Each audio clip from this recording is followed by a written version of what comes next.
Abdur-Rashid is back with Quran Matters. We had an incredible session with the Sheikh at the masjid last weekend, actually on Friday night. So this week and next week is online. And inshallah, we come back to the masjid on person session. So Sheikh Khalil, we're talking today about Baqiyaat. Sheikh, you have the floor. All right, thank you so much. أعوذ بالله من الشيطان الرجيم بسم الله الرحمن الرحيم الحمد لله رب العالمين والصلاة والسلام على سيدنا محمد وعلى آله وصحبه أجمعين. Brothers and sisters, assalamu alaikum wa rahmatullahi wa barakatuh. Peace and blessings be with all of you this evening. In November, alhamdulillah, time is passing as it is, and we are etching ever closer and closer to our confirmed appointment with Allah subhanahu wa ta'ala. In that regard, I thought it would be good for us to discuss a topic that I call pious remains, right? Which is a beautiful concept in the Quran. The idea that we should think differently about our legacy, what we leave behind, and that we tend to think about what we leave behind in material senses, right? But we need to think about pious remains, right? What stays behind and what is really lasting with Allah subhanahu wa ta'ala. And the idea of what lasts and what vanishes, what goes away, what's fleeting. That is transformed in the Quran. So what I want all of you to do, let's turn together. Let's start with the core reading for tonight. I'm going to take us through about 2 or so. The core reading for tonight is in chapter 18 of the Quran. So if you turn with me to chapter 18 of the Quran, I'm going to start here, which is Surah Al-Kahf, one of my favorite chapters of the Quran to read from. And let's turn to verse 46 as our core reference here. Not the only reference in the Quran, but our core reference to get us started. Bismillah ar-Rahman ar-Rahim. Allah subhanahu wa ta'ala, Allah Most High, tells us in chapter 18 of the Quran, Surah Al-Kahf, chapter 18, verse 46, Sta'idhu billah, al-malu wal-banun, wealth and children. Al-mal is wealth. It's also property. It's also belongings, things that you have, things that are in your possession of value, right? So wealth, wal-banun, and progeny, your children. Zinatul hayat ad-dunya are ornaments, adornments, attractions in this world or of this world. Right, trinkets, if you sense, right, in a sense. Don't want to talk about our kids as trinkets, but there are things that we delight in, things that we enjoy, right? I mean, just think of a baby, right, infant, a brand new child, and all of these things, and the legacy of children taking care of their parents. All of these things are delights. But then Allah Ta'ala says, let's continue in the verse, وَالْبَاقِيَاتُ صَالِحَاتٌ, and therein is our concept. And I want you to underline or highlight or write or just pick out this concept, understand it very well. Al-Baqiyaat, lasting as-Salihat, good deeds. Al-Baqiyaat is the noun here. It's the concept. And Salihat is the adjective. So Salihat, virtuous or righteous, is describing something, a thing. And that thing is al-Baqiyat. So there's this concept in the Quran called Baqiyaat that Allah Ta'ala wants us to attend to and to focus on. And if we're not careful, we'll just gloss over it, but we shouldn't. So that's why we're talking about it tonight. Wal Baqiyatu Salihat, the lasting good deeds, or what I like to say, pious remains, or righteous remains. Khayrun 'inda rabbika, have a better reward with your Lord. They are khayr. They are much better and have a better reward. Khayr here means that they'll have you'll be rewarded for these things, and there will be a better outcome. Inda rabbika, with your Lord, thawaban, as a reward, right? They're better thawaban. They're a better reward, and also wa khayrun amala, and they are also better grounds for you to have hope. in having a better place with Allah subhanahu wa ta'ala. This last part of the verse is very powerful. It's not only the reward is better, but it's better groundings, better means for you to hope for a good meeting with Allah subhanahu wa ta'ala, right? Otherwise, if not, then those hopes, if there are no pious, remains, if there's no Baqiyaat that are salihat, then all you have are just dreams, right? But your hopes become grounded. They become meaningful when they are accompanied with actual concrete investments in the afterlife, right? So this is the concept here, Baqiyaat as-salihat. Now, Surah Al-Kahf introduces this idea to us. It throws it here. And then from this, there are two other parts in the Quran that touch on it as well, that give a beautiful understanding of this concept of Baqiyaat.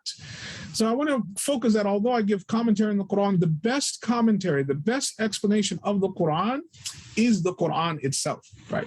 So in that regard, we're going to key in and focus in on this verse of the Quran as our core, that it's telling us that there are trinkets in the world, there are delights in the world, there's material things in the world that people love and they want to invest in and amass and collect and gather and hoard, right? They want to build these things and cultivate these things.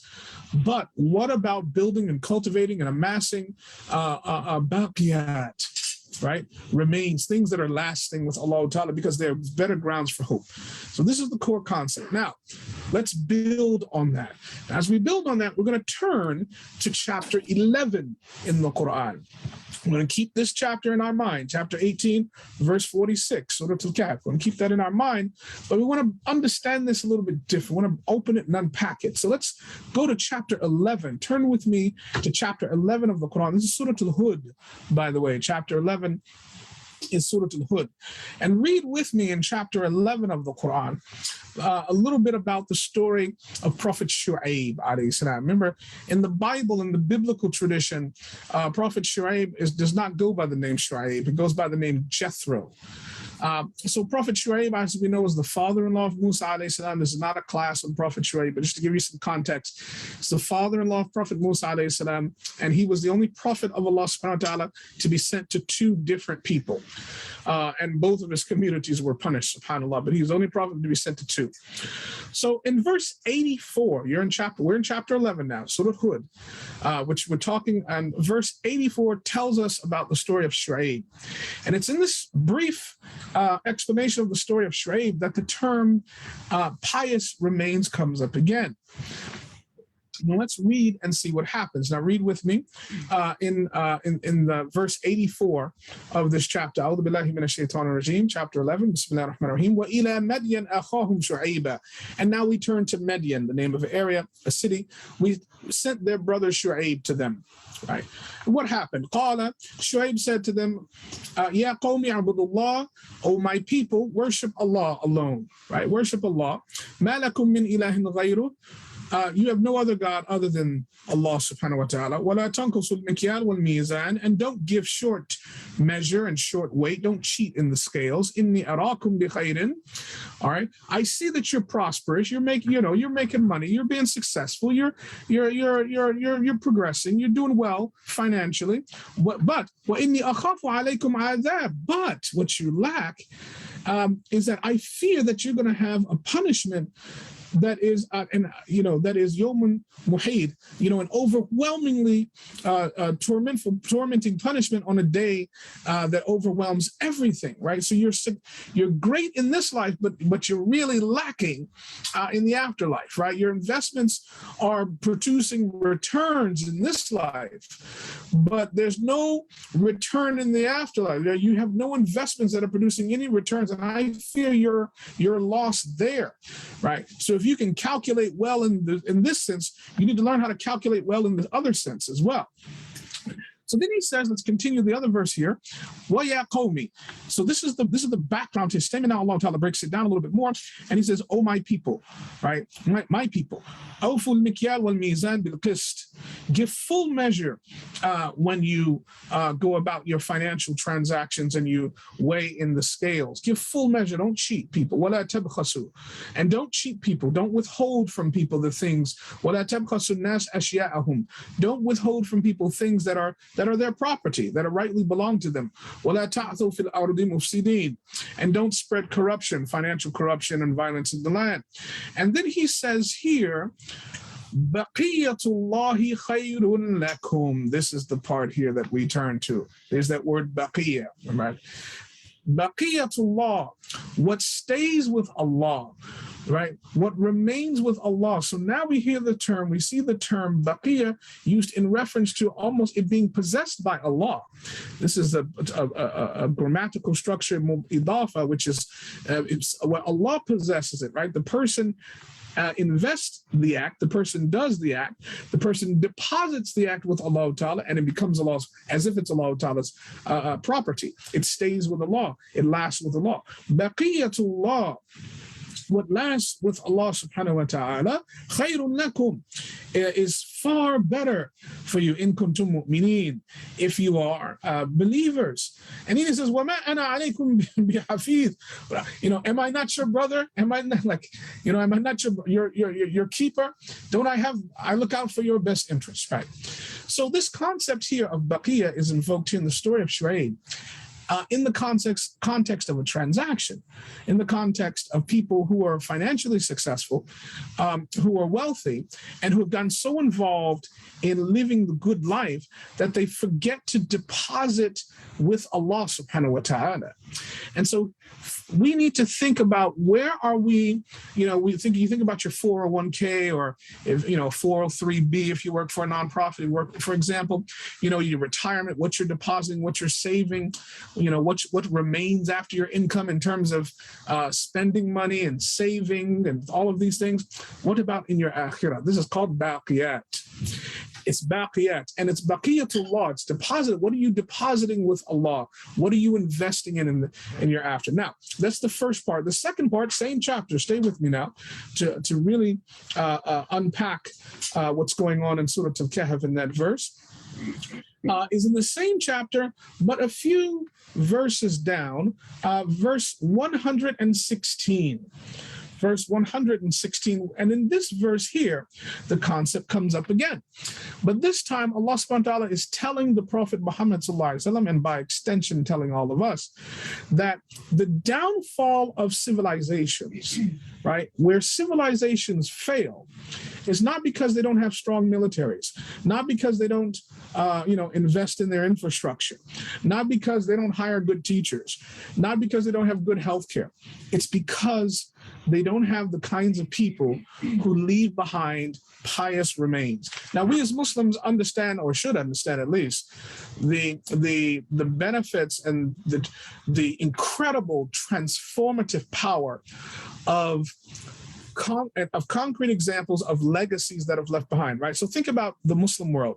Think about Muslim endowments. Think about awqaf, the legacy of waqfs in the Muslim world, right? Think about, if you go to Istanbul, for example, Muslim world, like the entire country is transformed by awqafs, by endowments. The Muslim world was just transformed by Muslims leaving behind legacies that made the lives of other people better, and those things were in their investments, the Muslims' investments, what that family left behind, what that sultan left behind, or what that entrepreneur left behind, or what that scholar left behind. Things they left behind to transform the community. Parks, for example, mosques, not just mosques and schools, hospitals were endowed, playgrounds were endowed, preschools were endowed, hospice centers were endowed, water fountains for people and for animals were endowed, single housing apartment units just for women were endowed. Ibn Battuta, for example, narrates the case of an endowment he discovered in Damascus, where a young boy was taking home a servant boy was taking back to somebody's house a porcelain plate, and the plate dropped. The boy dropped the plate in the street and it broke. And someone walked up to the young boy and said, well, if you want to replace that plate, go down the road here and turn right and go to this place called Mekteb so-and-so. And so the little boy goes down, and Ibn Battuta follows the little boy, curious as to what he's going to find. And he walks up, and there's a waqf, there's an institution, an endowment, whose sole job it is to replace porcelain plates that were broken by servants and people walking the streets, so that they would not bear the wrath of their employers or their owners for having broken the plate. Like somebody had thought that they don't want another person to bear the harm of having to bring to their employer or their owner a broken porcelain plate. So they wanted to invest in their afterlife by putting forth money to buy a set of porcelain plates to provide for the community in the event that plates were broken. Like, this is a real story in Ibn Battuta's travels, for example. This is what he saw. This is how invested the Muslims were in transforming their societies through leaving behind good deeds that were transformative to the people that encountered those deeds. Not just about cultivating their own personal sense of spiritual development, but it was about leaving behind a spiritual legacy in the community that touched and impacted the daily lives of people, whether they're Muslim or not. So the downfall of human civilization, this verse that we're about to read tells the Prophet ﷺ, is because these Baqiyaat weren't there. These traces, these remnants of actions that people invested and deposited with Allah subhanahu wa ta'ala, they didn't exist in those societies, so they were wiped from the earth, right? So the earth was erased their remains. So read this with me now. We're still in chapter 11. Verse 116. Verse 116, Surah Al-Hud, chapter 11, verse 116. So Allah Ta'ala says, Asta'idhu billah, فَلَوْلَا كَانَ مِنَ الْقُرُونِ مِنْ قَبْلِكُمْ. If only there had been from the generations before you. Think about this now. Allah Ta'ala saying, oh, if only there were from the past generations, min qurun from qaran, generations, if there had only been from the previous generations before you, what? Ulu baqiyatin in the Arabic here in the Quran. Ulu baqiyya. Remember this word ulu. The Quran uses ulu to mean different things. People who possess, people who have. For example, ulul albab is in the Quran. Right, ulul albab, the people who have a deep intellect, and with their hearts they think deeply. People who possess deep, penetrating insights and intellect. Ulul albab, the people who possess albab. Here, ulu baqiyya, the people who have baqiyya, meaning they own these pious remains. Right, people who take responsibility to leave them behind. Right. Ulu Baqiya. I know in the translation I'm reading from, which is the Abdul-Halim translation, I love this translation, but it's hard to translate everything. Abdul-Halim translates this verse to read, people of a remnant, people with a remnant of good sense, right? People with an inkling of good sense. That's the way he translates it. Well, yani, good sense is not what the reference is. It's not people who think necessarily, right? Ulu Baqiya is people of good action. You could make an argument that, before the action, the person has to have some good sense to think about what should be done. Granted, I'll give them that. But the point is, action is what is meant. Ulu Baqiya, people with a remnant of good action, people who leave behind the smallest trace of virtue in their society, such that the next generation that comes after them says, wow, look at what this meant. Wow, somebody cared to do this. Wow, my life is being impacted because somebody left this behind. It doesn't have to be $1 billion endowment, but it can be something as transformative, as a tree that's planted, as a water fountain for stray animals, right? Whatever the case is. So Allah says, if there had been from the generations before you, stay with me now, ulu baqiyatin, people who were invested in pious remains, right? In pious legacies. Baqa, by the way, for those of you who know a little bit of Arabic, the root to these words, whether it's baqiyatul salihat or baqiyatullah or ulu baqiyya, baqa means to stay, to remain. So ulu baqiyya, the people of remaining, the people whose legacy remains. the people whose legacy stays. And what is this? What does Allah mean by this? And in the process, they what? يَنْهَوْنَ عَنِ الْفَسَادِ فِي الْأَرْضِ. They would forbid corruption in the earth. In doing so, in leaving this legacy, they prevented corruption in their communities. They prevented decay in their communities. They left something so that the community would be vibrant and come to life, right? And would be supportive of life. And then Allah says, إِلَّا قَلِيلًا, right? But we saved only a few. إِلَّا قَلِيلًا مِمَّا أَنْجَيْنَاهُمْ مِنْهُمْ. We saved only a few of the previous communities. وَاتَّبَعَ الَّذِينَ ظَلَمُوا مَا أُتْرِفُوا فِيهِ. While the unjust pursued the enjoyment of plenitude. The unjust pursued the enjoyment of luxury. The unjust, الَّذِينَ ظَلَمُوا, those who oppress themselves and others, don't care about boundaries. They pursued a life of luxury and plenty that caused them to just want to consume and just want to eat and drink and engage in their own, indulge in their own selves. They were consumed by consumption. They were not invested in production, right? Production for others. So Allah subhanahu wa ta'ala says, وَكَانُوا مُجْرِمِينَ. And because of that self-consumption, they self-destructed. They persisted in sin and they lived like that. Okay. And then the final verse, verse 117, which is the cherry on top, so to speak. وَمَا كَانَ رَبُّكَ. Your Lord would not. لِيُهْلِكَ الْقُرَى بِظُلْمٍ. Would not destroy any city without cause. Your Lord would not destroy any city without cause. وَأَهْلُهَا, here's the point. وَأَهْلُهَا مُصْلِحُونَ. While if its people, or when its people act correctly, righteously. You want to save your city? You want to be engaged civically? You want to enhance your community? Leave behind a virtuous, righteous legacy. Ask what you can do from a virtuous point, from a righteous point, what you can leave your community, whether it's Wayland, whether it's Boston, whether it's America.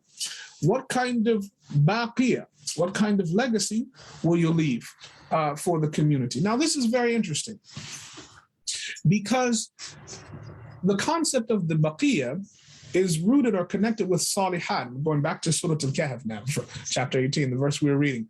Al-mal wal-banun zinatul hayat ad-dunya. Wealth and progeny and children, they're the attractions of life, right? Wal-baqiyatu salihat. But the baqiyat, what remains, the pious remains that are, the remains that are pious, khayrun inda rabbik, are better. This idea of leaving pious remains means that we should become people who do that. And that's where the ulu baqiya come in, where we are invested in leaving behind remnants and traces of goods. The baqiya are traces of good character, traces of good virtue, traces of moral refinement that become institutions or become things that contribute to our communities.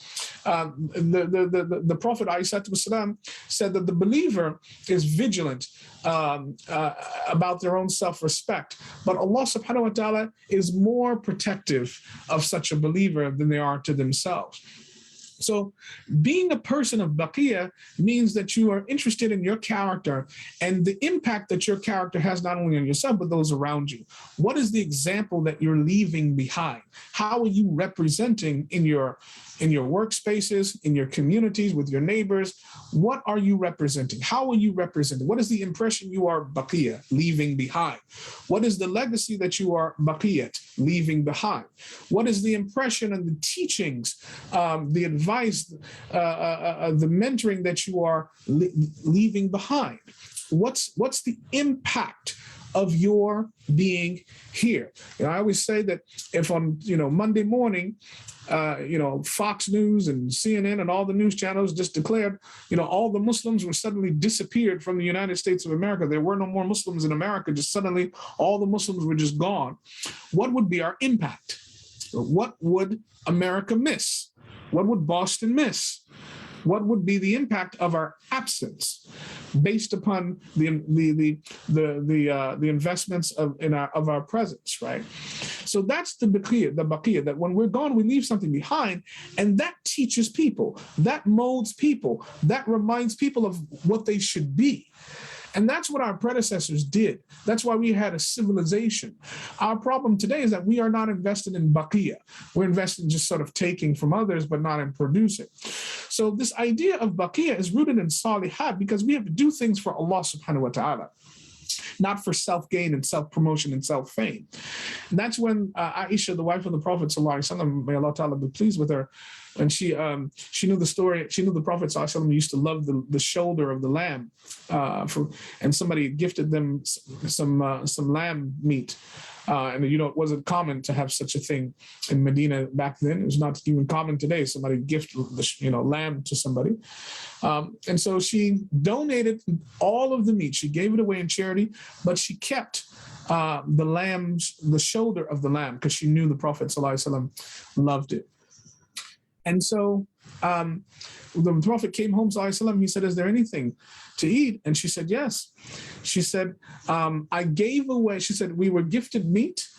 She said, "I gave away all the meat except for the shoulder of the lamb." She said, "What stayed?"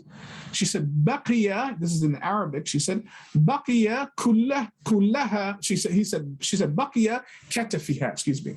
What stayed behind was the shoulder. She said, "What remained was the shoulder, but I gave everything else away."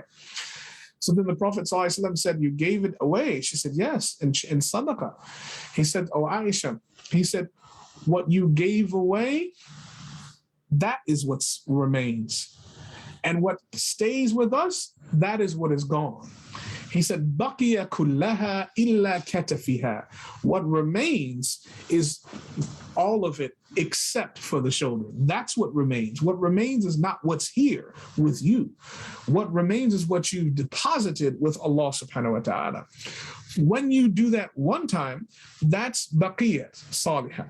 When you do it over and over and over again, that becomes repetitive Baqiyaat, which is also known as Sadaqah Jariyah, ongoing charity. But the concept of Sadaqah Jariyah is not called Sadaqah Jariyah in the Quran. It is called Baqiyatul Salihat, which is Surah Al-Kahf. We mentioned in Surah Al-Kahf. So this is very important, because it also dovetails nicely with another injunction in the Quran, where the Quran tries to teach us how to view things. It tries to change our perspective and our orientation. We are creatures that are sucked in to the obvious, to the material world, to the created realm, the realm that we see, which is the alim al-shuhud, the world that we witness in the empirical sense, right, and with our senses. But Allah calls us in the Quran to believe in the ghaib as well, the unseen. And in believing in the unseen,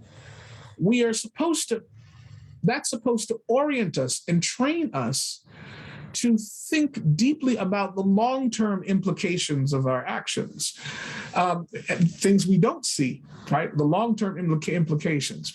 And so this belief in the ghaib, belief in Allah, belief in the angels, belief in Judgment Day, belief in heaven and hell, belief in the previous books, belief in the previous prophets who we haven't seen, all of these things should train us to open our eye to what is everlasting, so that we believe in that more so than what is constantly in a state of change and flux.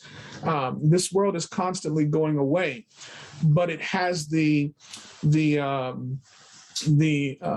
illusion that it remains. So Allah tells us in the Quran, "Kullu man alayha fan." Everything's in a state of annihilation. وَيَبْقَى وَجْهُ رَبِّكَ ذُو الْجَلَالِ وَالْإِكْرَامِ. And what stays, وَيَبْقَى, there's that word again, بَقِيَ, وَيَبْقَى. What stays, what remains is Allah. But everything else is in a state of deterioration. So anything you do, it deteriorates. There was a conference, and I'll close with this, a few years ago, where global scientists, international scientists from all the world met I think, in Paris. And it was about trying to deal with the problem that had just recently come up. And the problem was that they had discovered that there was a discovery that the mass in metal had suddenly, that the measurement, speaking of the verse of measurement in Shu'aib alayhi salam, the measurement for measuring mass in a given quantity of metal that was standard, that measurement was no longer valid. Why? Because of the technological tools that we have now in science. Science has progressed long enough, well enough, mashallah, to reveal to us that the mass in metal is decreasing. SubhanAllah, you think of metal so stable. Scientists have discovered that no, it had changed. So that impacted the entire system of weights and measures. That metal in and of itself, that a kilo of metal no longer weighed a kilo. Right? What you assumed a kilo was no longer a kilo, it was less than a kilo. So that changed the entire structure of weights and measures. Right? What you think was stable is quite unstable, because Allah tells us the world is deteriorating slowly. Right? And so this idea of what remains and what lasts is very important for us to understand as Muslims. What we do in this world, for the sake of the world, will not remain. What we do in this world for the sake of Allah, that remains, even if it's ghaib from us, even if it's absent from us, it remains with Allah subhanahu wa ta'ala. Whether it's a lamb, or whether it's a masjid, or whether it's the transformation of somebody's life, or a water fountain, or whatever it is. What are we leaving behind? What pious remains will remain after our remains are placed in the grave. And so that's what Surah Al-Kahf is about, and at least this verse we read today. And I hope we all think deeply about the importance of Baqiyaat and becoming people of Ulul Baqiyah, people who are invested in leaving behind traces of spiritual impact, moral remains, ethical legacies that will help our communities in this life and help ourselves in the next life. Alhamdulillahi Rabbil Alameen. We can take any questions that anyone has. I see a couple in the chat, or we dealt with the question. Jari, alhamdulillah.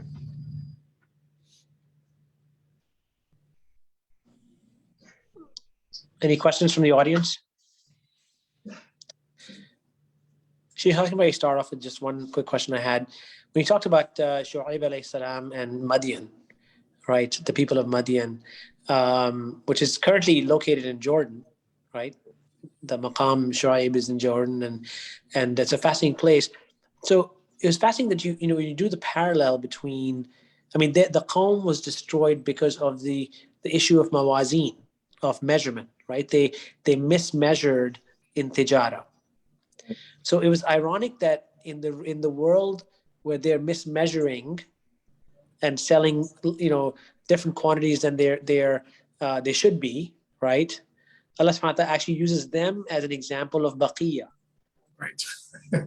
Right. It's actually more extreme an example. Can you comment about that?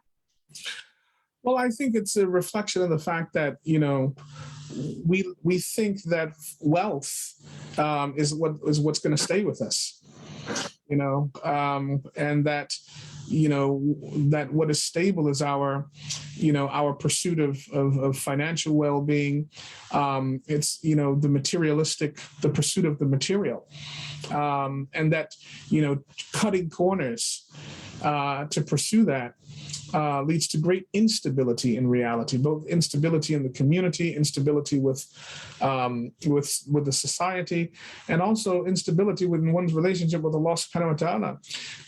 But also, here's another issue that, the Prophet ﷺ, he used to say that the attajir al-amin, right, the entrepreneur who is honest, As-Suduq al-Muslim, who's trustworthy and is Muslim, ma shuhada yawm al-qiyamah, will be with the martyrs on the day of judgment. Right? And what's the ultimate, right? What's the thing about being a martyr? It's that the person's deeds are not weighed on the scale. Right? They're not weighed on the scale. They're exempt from that judgment. And so, the idea that a person who's invested in dealing honestly with weights and measures and the scales, when a person takes that seriously, that transaction seriously, they will also take seriously the fact that they're transacting this world for the next also, right? And so their fastidiousness and their devotion towards honest transactions and the weights and measures and being balanced, plays out in their own moral lives, that they want to live balanced lives. And in living balanced lives, they'll look at what's going on in society and they'll perceive imbalance in society, and they'll be used to trying to create a balance in the scales and create a balance in their lives. So they'll be motivated to try to create a balance in society and to leave a legacy that balances their society. And so Allah Ta'ala zero sums that transaction and it equals the reward of a martyr. And the people are punished for that because their disregard for that imbalance then creates social imbalance because of the inherent distrust that is there when people cheat you, right? And that's why, very interesting, in the Prophet's example, there are two institutions that the Prophet established that became his legacy, just two. One was, and they were done at the same exact time, interestingly enough, in our history. One is the mosque, the other is the marketplace, right? What I call the M&Ms, the mosque and the marketplace, right? And what does that produce? Another M&M, the moral Muslim, right? Who gets the reward of the martyr because of their approach to balance. And what does Allah talk about? The entire ecosystem. He calls it the mizan, and la tatghaw fil mizan, right? The mizan, the scale, the larger scale in terms of a balance. And look at how we're treating the climate, the environment. Look how we're treating each other. It's a huge imbalance, right? And it's because we are more invested in our own material well-being than a holistic well-being, and that's an imbalance also, that we play out success in the materialistic sense, but we don't look at the spiritual sense as well, right? Does that make sense? Yeah, that is. Thank you again for a wonderful explanation of that and kind of delving into it. I want to ask you a slightly rhetorical question, which is that we're not all sultans, we're not all able to build a legacy that will be everlasting of hospices and waqfs. But what can we do at our level that will leave salihat to baqiyaat salihat? Give us some examples, please. Yeah, it's in our relationships with other people, right? The best baqiyaat we can live with people is positive messages about Islam. Beautiful messages about what our teachings are and how they molded us and how they mold our families and what our values are. And how that inspires us to transform our communities and things of that nature. So our Baqiyaat as-Salihat is in the advice we give to our co-workers. Our Baqiyaat as-Salihat is the way we carry ourselves. Our Baqiyaat as-Salihat is the fact that people know that we do certain things because of our teaching, and they know that we don't do certain things because of our teaching. And so, think of all the opposites of Baqiyaat as-Salihat, right? Think of all the negative impact that we have from folks that proclaim to be Muslim and have just left disastrous trails behind them that we always have to clean up as Muslims, right? In terms of countering negative stereotypes about Islam and Muslims, right? So one of our biggest example is to do what we can. Our biggest task is to do what we can to leave behind a correct example about what a Muslim is. And that's something every Muslim can do in their own sphere.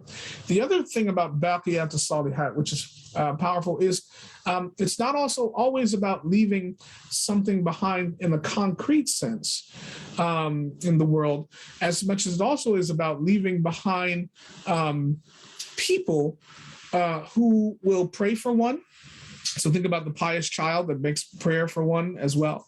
Leaving behind traditions and habits that families carry on. So, Granddad used to read from this Quran on Friday nights, or people used to do this.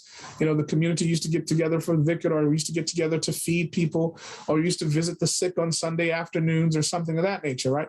So leaving the kinds of habits that people try to revive, and those habits are habits that are virtuous, that are spiritually productive, that are beloved to Allah subhanahu wa ta'ala. Volunteering in the community, volunteering to visit, volunteering to tutor, folks, who are incarcerated, volunteering to help, build a house.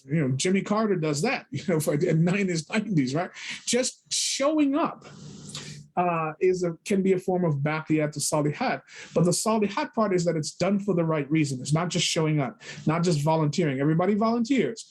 What's the difference between the person A who volunteers and the person B who's trying to do Baqiyaat Salihat?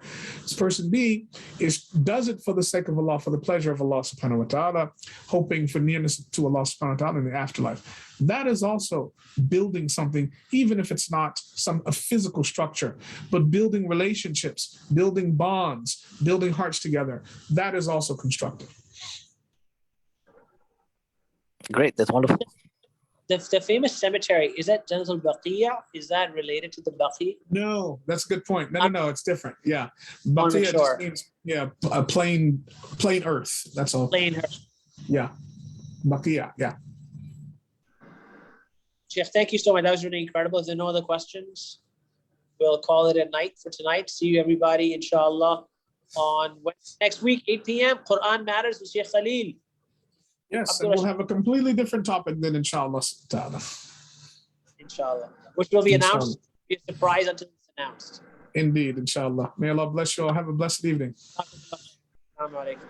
Wa alaikum salam.